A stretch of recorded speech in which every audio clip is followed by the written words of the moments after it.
முன்னாடி போட்டது மராட்டி முக்கு, பட்டை கொஞ்சம் போட்டுக்கிறோம்.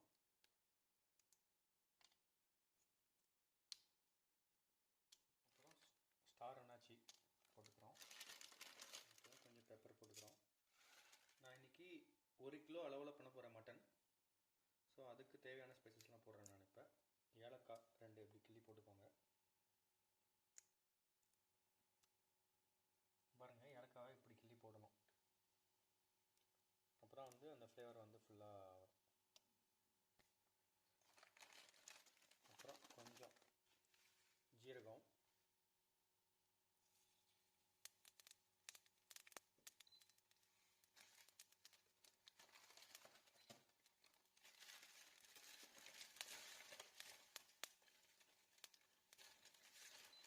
பிரியாணி இலை, அப்புறம் பாருங்கள் சோம்பு. நார்மலாக சோம்பு ஜீரகம்லாம் போடும்போது இப்படி லைட்டாக அப்படி கையில் கசக்கிட்டு போட்டிங்கன்னா அதோட ஃப்ளேவர் வந்து அப்போ தான் வந்து இன்னும் ஃப்ரெஷ்ஷாக இருக்கும். பண்ணிவிட்டு பாருங்கள்,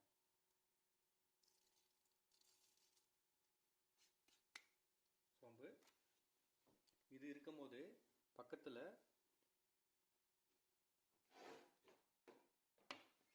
பாருங்கள், நான் கொஞ்சம் தண்ணியில் கசகசா தேங்காய் ஊற வச்சுருக்கேன்.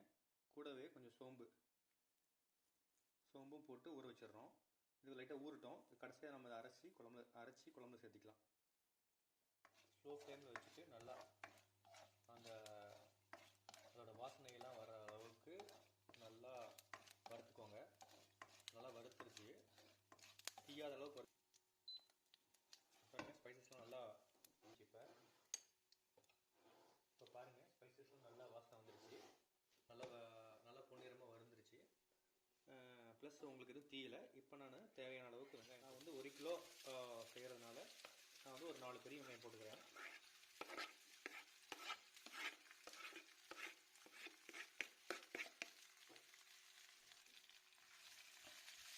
இப்போ வெங்காயம் போட்டு நம்ம வந்து மீடியம் ஃப்ளேமில் வச்சு நல்லா ஃப்ரை பண்ணிக்கோங்க.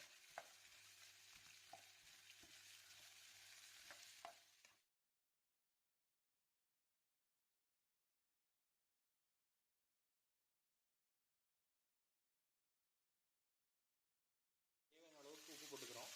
சுத்தமான கடல்லேருந்து எடுத்த கல் உப்பு போடுறேன்.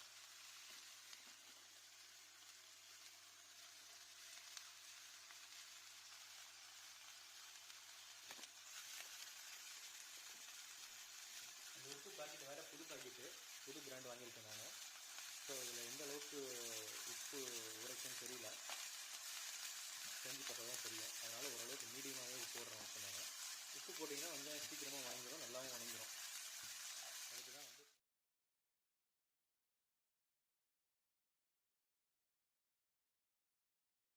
இப்போ பாருங்கள், மட்டன் நம்ம நல்லா சின்னதாக வெட்டி கழுவி எடுத்துருக்கோம். இது வந்து ஆல்மோஸ்ட் ஒரு கிலோ மட்டன். இதை வந்து நம்ம இப்போ போட்டுக்கலாம் உள்ள குக்கரில். சும்மா ஒரு குக்கரில் நம்ம போட்டுக்கிறோம். கழுவி சுத்தமாக இருக்குது. நான்வெஜ்ஜில் எப்பயுமே நீங்கள் சுத்தமாக கழுவி எடுத்துக்கணும்.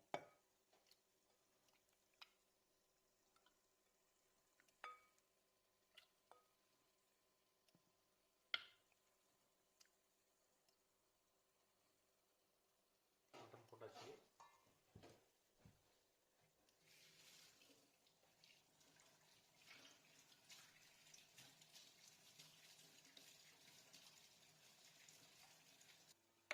இப்போ மட்டனில் நம்ம அளவாக தண்ணி ஊற்றிருக்கோம். அது கூட நான் வந்து கொஞ்சமாக ஜிஞ்சர் கார்லிக் பேஸ்ட் போட்டுக்கிறேன்.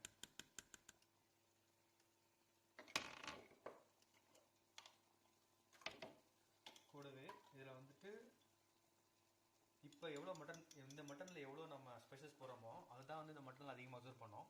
ஸோ அதனால்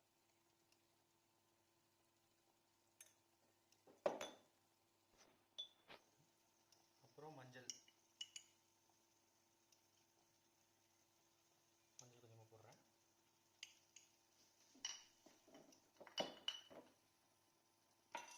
மிளகாத்தூள் உங்களுக்கு காரத்துக்கு ஏற்று போட்டுக்கோங்க.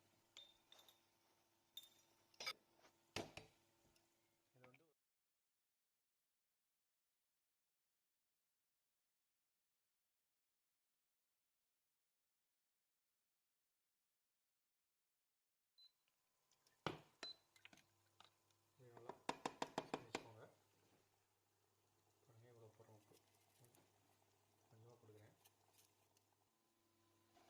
பாருங்கள், உங்களுக்கு வெங்காயம் பாருங்கள் அப்படியே நல்லா பொரிஞ்சு வணங்கிருச்சு. அப்படியே ஜிஞ்சர் கார்லிக் பேஸ்ட் போடுறேன். போட்டுக்கிறேன்.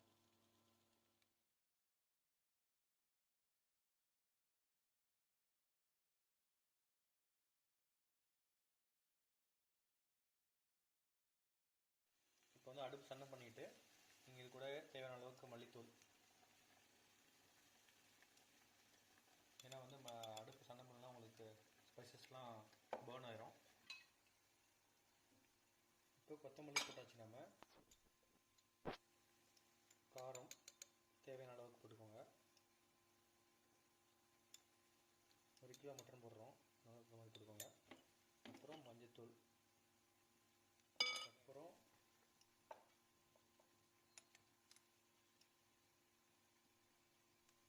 கரம் மசாலா,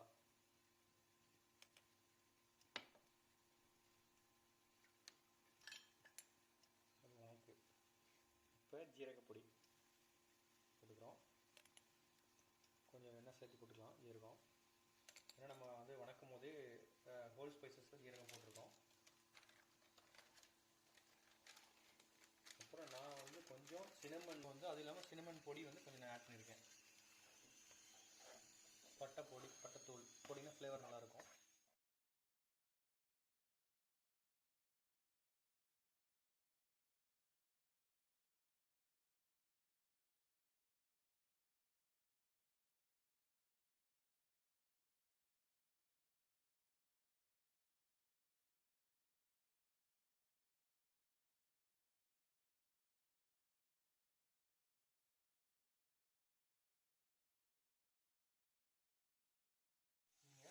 தக்காளி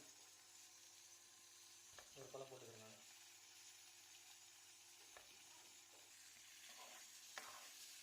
மட்டனுக்கு நார்மலாக தக்காளி வந்து அதிகமாக போடக்கூடாது, ஏன்னா இல்லைன்னா உங்களுக்கு வந்து குழம்பு வந்து இனிக்க ஆரம்பிச்சிடும்.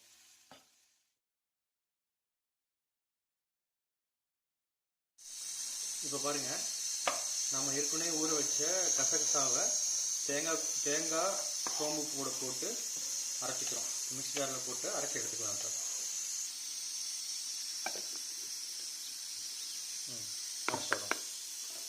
அரைச்சிட்டு வரேன். இப்போ பாருங்க, அரைச்சி எடுத்தாச்சு. இப்போ நம்ம குழம்பு ஊற்றிக்கலாம் உள்ள. இப்போ நல்லா வெந்துருச்சு கறி. பாருங்கள், சாஃப்டாக இருக்குது. இது பாருங்கள், கரண்டிலேயே சும்மா அப்படி எடுத்தோம்னா கறி வந்துட்டு கட் ஆகுது. அப்புறம் வந்து நல்லா வந்துருச்சு அர்த்தம். ஸோ பாருங்கள், நம்ம இதில் பெருசாக ஆயிலே ஊற்றல, அந்த மட்டனில் இருக்க கொழுப்பு தான் அப்படி கரைஞ்சிருக்கு. ஸோ இதை எல்லாத்தையும் நம்ம வந்து இப்போ பார்த்தீங்கன்னா பாருங்கள், தக்காளி போட்டதுக்கப்புறம் பாருங்கள் குழம்பு அப்படி கரைஞ்சி அப்படி நசுக்கி விட்டிங்கன்னா நல்லா கரைஞ்சிரும். கரைஞ்சி அப்படி ரெடியாக இருக்குது. ஸோ அந்த மட்டனை, வேக வச்ச மட்டனை எடுத்து போட்டுக்க போகிறோம். ஸோ இப்போ நம்ம மட்டனை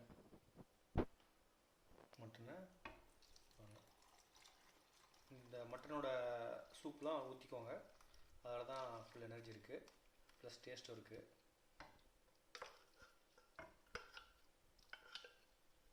வந்து வேக வச்ச மட்டன். இப்போ பார்த்தீங்கன்னா மட்டனில் எல்லா ஸ்பைசஸும் ஆல்ரெடி மட்டன் வந்து அப்சர்வ் பண்ணியிருக்கோம். இப்போ இந்த மட்டன் நீங்கள் சும்மாவே எடுத்தாலும் சாப்பிட்ற மாதிரி தான் இருக்கும், ஏன்னா டேஸ்ட் அவ்வளோ இருக்கும். ஸோ இப்போ இது கூட நம்ம ஏற்கனவே வச்சுருந்த அந்த ஆனியன், அந்த மசாலாலாம் போட்டு நம்ம ஃப்ரை பண்ணியிருக்கோம் இல்லையா, அது கூட கொதிக்க விட போகிறோம். கொதிக்கிட்டோம்னா இன்னும் மட்டன் வந்து டேஸ்ட்டாக மாறிடும்.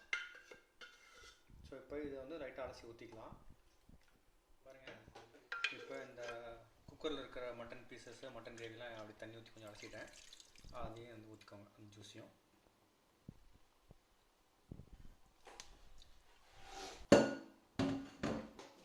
ஸோ இப்போ ஒரு கொதி விடணும்.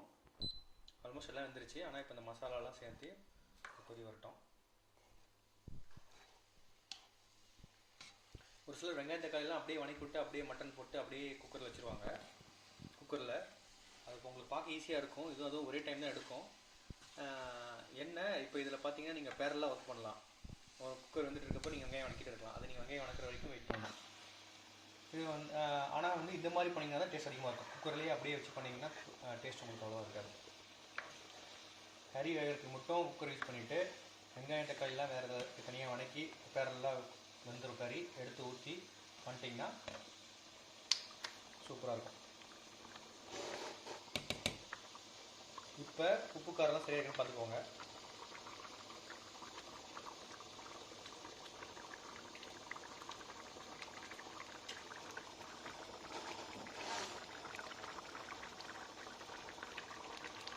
கொதிச்சிட்ருக்கு பாருங்கள். குழம்பு கொதிச்சிருச்சு கறி எடுத்து போட்டோன்னே. இப்போ நம்ம அரைச்சி வச்ச இந்த விழுது இருக்கு இல்லையா, தேங்காய், கசகசா, அப்புறம் சோம்பு, அதை வந்து சேர்த்துக்கலாம். இப்போ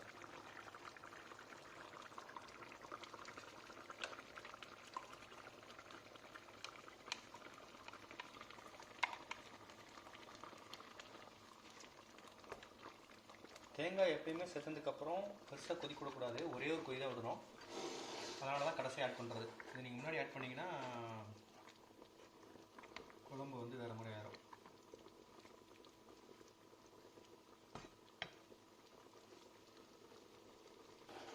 இப்போ குழம்பு கொதி வந்துருச்சு. கடைசியாக கொஞ்சம் மிளகு காரத்துக்கு போட்டு நம்ம குழம்பு இறக்க போகிறோம். அதுக்கு முன்னாடி நான் வந்து ஒரு ட்ரை கறி லீஃப் இருக்குன்ட்டு அது போடுறேன். இதே பச்சை லீஃப்னால் நீங்கள் வந்து ஃபஸ்ட்டு எண்ணெய் வணக்கும் போதே போட்டுடணும். ட்ரை லீஃப்னால் நீங்கள் கடைசியாக போட்டுக்கலாம். அப்புறம் கொத்தமல்லி கடைசியாக போட்டு வைக்கிறோம்.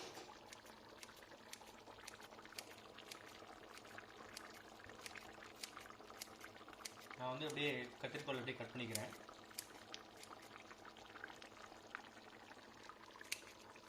பாருங்கள், இது சிம்பிளாக இருக்கும். இது வந்து இந்த சிசர் வந்துட்டு கிச்சன் சிசர், கிச்சனுக்கு மட்டும் தான் யூஸ் பண்ணுறோம். அதனால் இதை நம்ம வந்து நல்லா அலசிட்டு தண்டை மட்டும் விட்டுட்டு நம்ம வந்து கத்திரிக்கோலில் அப்படியே கட் பண்ணி போட்டுக்கலாம். இல்லைனா நீங்கள் சின்ன சின்னதாக சாப் பண்ணி போட்டுக்கலாம். உங்களுக்கு எப்படி வசதியோ அதுக்கெல்லாம் பண்ணிக்கலாம்.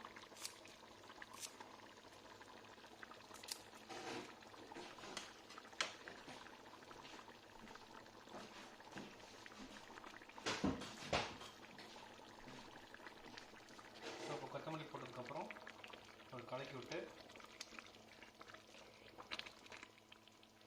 அப்படியே இது பண்ணலாம். இப்போ பாருங்கள், உங்களுக்கு அருமையான மட்டன் கிரேவி ரெடி. வாசம் பயங்கரமாக தூக்குதுங்க. நான் சீக்கிரமாக சாப்பிட போகிறேன். சாப்பிட்றத பார்ப்போம். பாருங்கள், அருமையான மட்டன் குழம்பு செஞ்சுருக்கோம் ஒரு வித்தியாசமான முறையில். இப்போ நம்ம சாப்பிட்டு பார்க்கலாம் எப்படி இருக்குன்னு. நல்லா டேஸ்ட்டாக இருக்குது. பாஸ்மதி ரைஸ் வச்சுருக்கேன். பாஸ்மதி ரைஸ் தான் நல்லா டேஸ்ட் கொடுக்கும். நல்லா சூடாக இருக்குது, என்னால் கையை போட்டு பிசைய முடியல. இருந்தாலும் உங்களுக்குலாம் காட்டணுங்கோசரம் சூடு குறையிறதுக்கு முன்னாடியே கொஞ்சம் சாப்பிட்டு பார்க்க போகிறேன். பாருங்கள், மட்டன் பீஸு நல்லா பஞ்சு மாதிரி வந்திருக்கு.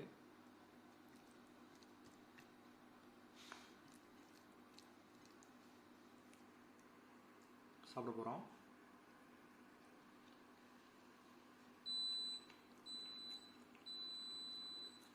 வாவ், ரொம்ப அருமையாக இருக்குங்க.